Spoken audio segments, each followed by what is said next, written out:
Hate Mondays. We need to talk. Mondays are my favorite day ever. People always say it. Entrepreneurs, people that work from home are always like, Mondays are boss, right? Because you just, I mean, you get, first of all, you do what you want, but still, like it's almost like a new week is starting. It's not like, it actually is, all right? A new week is starting, and like it's all brand new. The canvas is empty. What are we putting on it, right? So today what we're going to talk about is how to write a blog that's going to keep people coming back. Essentially, I'm going to give you the outline for what I believe is the perfect blog post. It's how I write blogs, and I have plenty of people that come to my blog and then they learn what they need to learn, and then they can go move on with their day. But then they always come back to it, okay? Because they know that they're going to get the real deal stuff, and it's very, it's easy to digest, okay? So first things first, not first things first, second things first. First things second, I don't know. Anyway, if you are watching this on YouTube, make sure that you click on the subscribe button and also hit the bell so you get notified whenever the videos come on. If you are not on YouTube, go to YouTube and search my first and last name, and then click on the subscribe button, hit the bell so you get notified whenever new videos come on. Boom pow. I'm gonna get that out of there. All right, let's talk. So everybody have their notebooks? I hope so. This is going to be a very quick training. None of my videos go over 20 minutes, so this is going to be a wham bam. Let's go through this stuff. Feel free to, in the future, watch it again, rewind, send to your friends, do all the things. Okay, you guys? Also, there is a link in here in the description of this video to a group where we actually talk a lot about different income building, home-based income building things that we do. Okay, so feel free to pop into that group if you wish. All right, so the very first thing, you guys, how to write a blog post that will keep people coming back, okay? And you can use this template forever and ever, amen, for all blog posts. This is not going to be topic centric. This is going to be more of a wireframe of a good blog post. Okay, you guys? So here, let's get into it. Number one, title.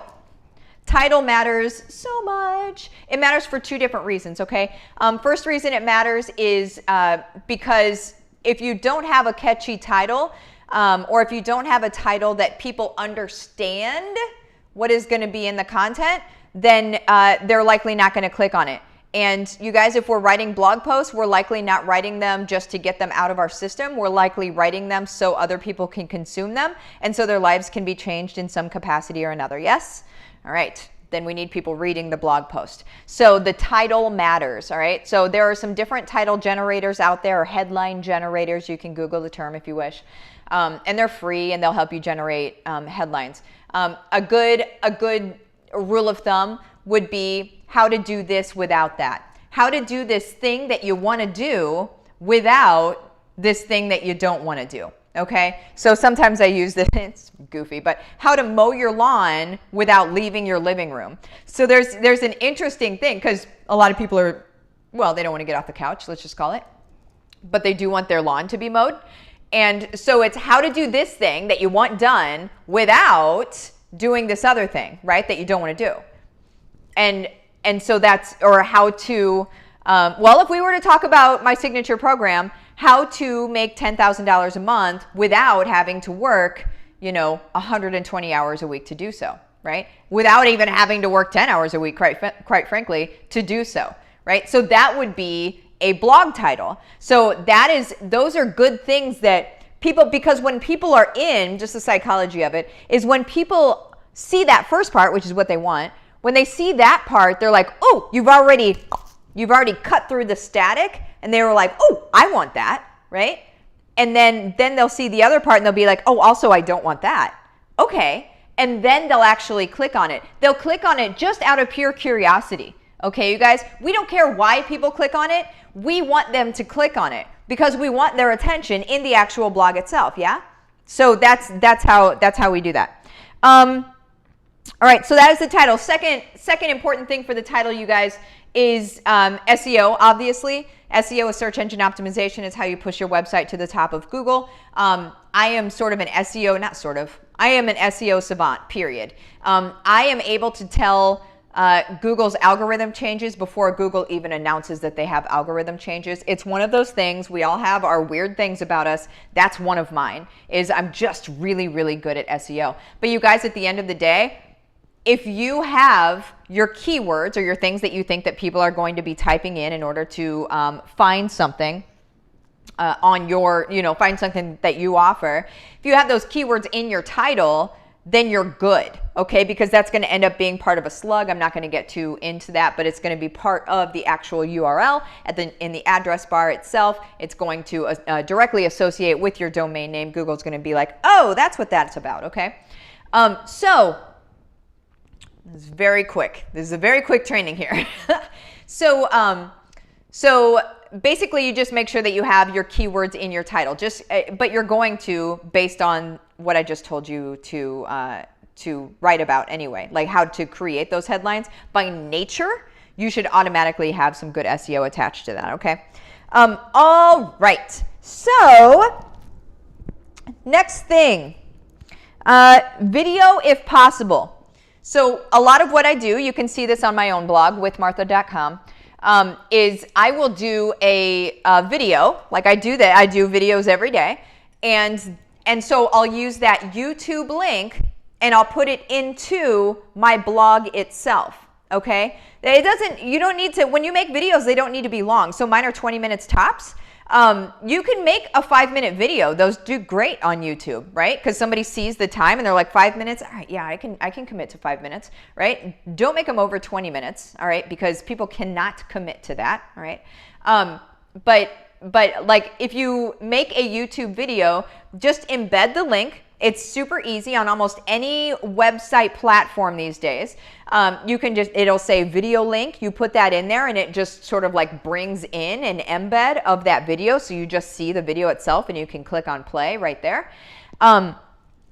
Because when you do that, you guys, people will see that it's a YouTube video and then they can end up over at your YouTube channel, okay? And then they can see all the video trainings, because if they clicked on the video, they like video, okay? If they end up over on your YouTube channel, that's a lot of video, okay? So you're getting the person that likes to consume that content in a place they like to consume that content, okay, you guys? So if some people like words and some people like video, all right? So it's good to have video there and then also support it with words, all right? All right, so video if possible. What you're going to do is you share a tip or a trick that has helped you a ton about whatever that, whatever your title is about. You're going to share a tip or a trick that has helped you a ton with that, okay? You're teaching. But here's the thing. You're teaching via story, okay? So you're going to share a story around how that tip or trick helped you, okay? So and here's another thing just real quick. In your YouTube video, it's great to share a bit about that story and then say, hey, pop over to my blog post, link in the description to see the rest of this story. And so what you're doing is you're popping people like a ping pong. You're popping people back and forth from YouTube. So if they found you on YouTube, now they know to come to your blog. If they found your blog, then they know to go to YouTube for the rest of the story as well. So it's really good both ways, okay, you guys? Because at the end of the day, your blog is the only place ever that you have any control over, okay? YouTube, you don't have control over. Facebook, you don't have control over. You don't own those platforms. You're allowed to produce content on those platforms, yes, but you don't own them. So what if something happened to those platforms, right? What if like just Facebook went down? What if YouTube went down? What are you going to do if you have a ton of content over there, but you don't have it ported anywhere else? You guys, you need to have that content on your website as well. You need to make sure that that content exists somewhere that you have ownership over as well, okay? So that said, also, even though you put your videos on YouTube, download those videos so you have them locally as well. So if anything ever does happen, then you can upload those videos to your actual website. Okay, you guys? All right. Where am I at? Okay, when you're sharing your story behind how that tip or trick helped you, essentially what that looks like is the hero's journey, okay? So we're all familiar with writing 101, I'm assuming. The hero's journey, you guys, is you started off, this happens in any storytelling at all ever. This, you know, I was right here, and then this thing happened, and then this is how my life got better, or worse, but we usually say better. This is how my life got better because of that thing, and now because of that, this is what I'm excited about in the future, okay? That's your hero's journey, all right? So that is how you basically tell that story about how that tip or trick helped you. Okay, so I was maybe a trick was downloading a content calendar or something. I don't know. Okay, well, awesome. I was really struggling with figuring out how to create new and fresh content every day. And then I found this content calendar. Now I have to create one, it sounds like. But you know, that's my mind working. Then I created this content, or then see, here we go. Then I found this content calendar that completely changed my life, that showed me every day what I needed to do, right? If you're in Young Living, sounds a little bit like Silver Made Simple, yes? So then you say, okay, so this changed everything. Now I know I can wake up in the morning. I know exactly what I'm going to do. I know exactly how it's going to move the needle in my business. I know exactly the strategy to take, which then saves me 4 hours a day, or saves me a headache, saves me anxiety, saves me from potentially having a heart attack over trying to figure out what I'm supposed to do, when, why, how, all of the things, right? So that is like sort of just a very small debriefing on what that story looks like, okay? Now, also write down in your notebook 300 words. I mean, don't write 300 words. Write literally 300 words, okay?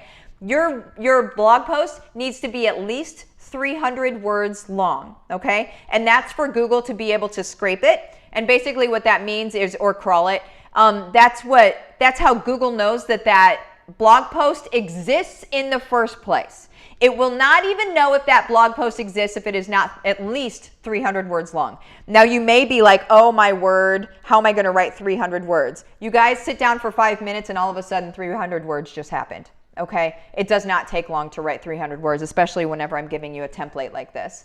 I wouldn't get them too long. If you end up with 1,500 words or something like that, I would divide that blog post into 3 sections. I would do a 3 blog series, okay? Don't make them too long, because here's what people do.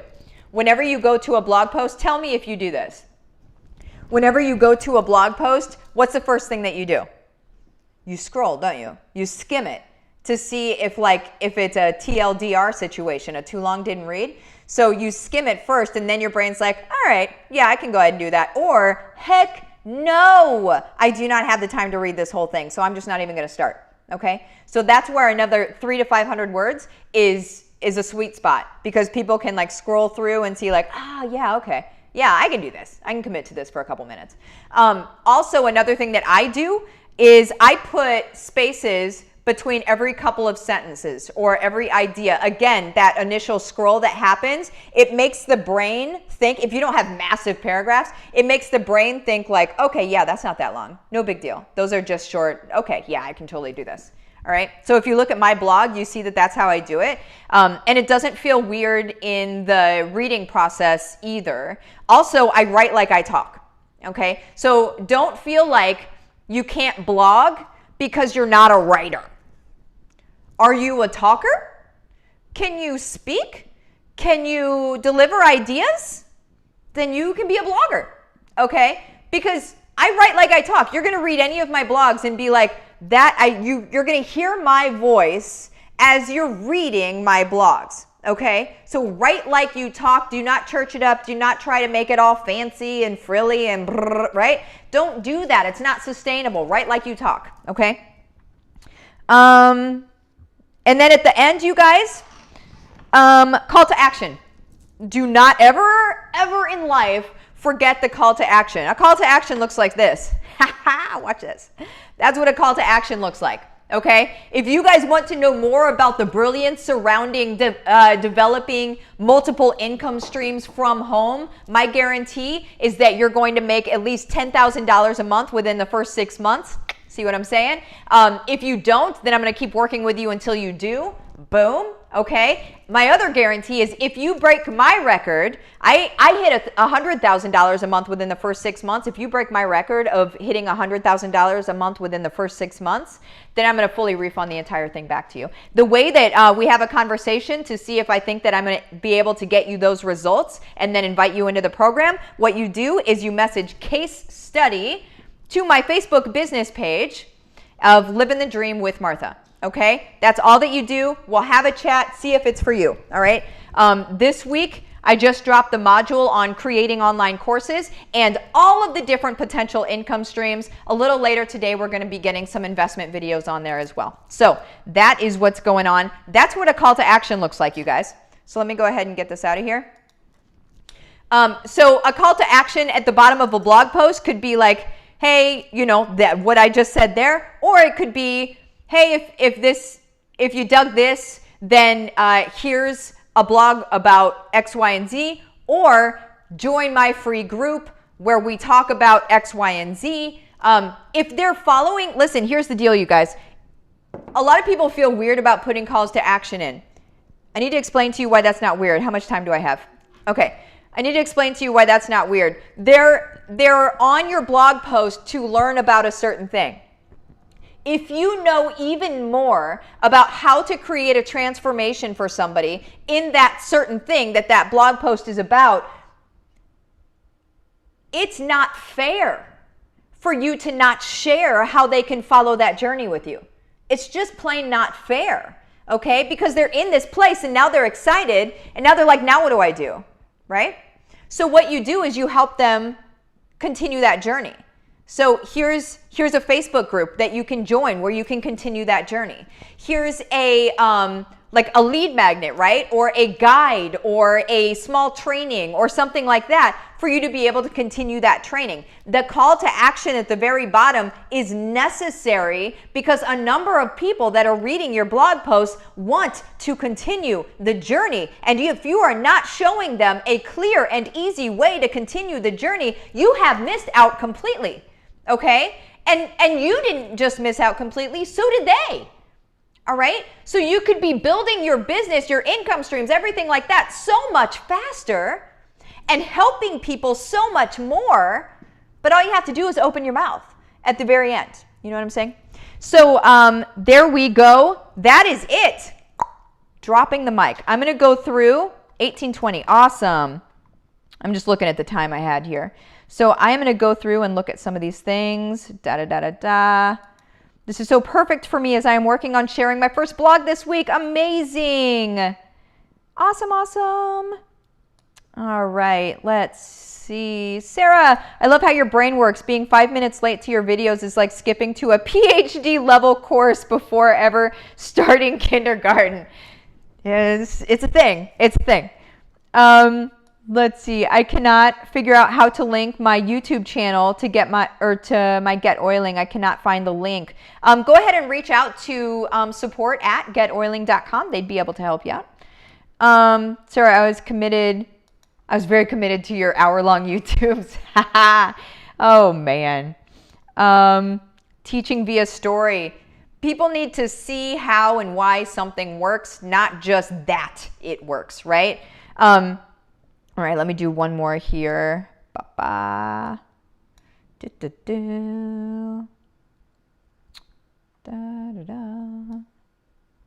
going to do this one. What about when we create our first blog? Should we initiate with a welcome and description of ourselves or just pop up with a blog of content? Very good question.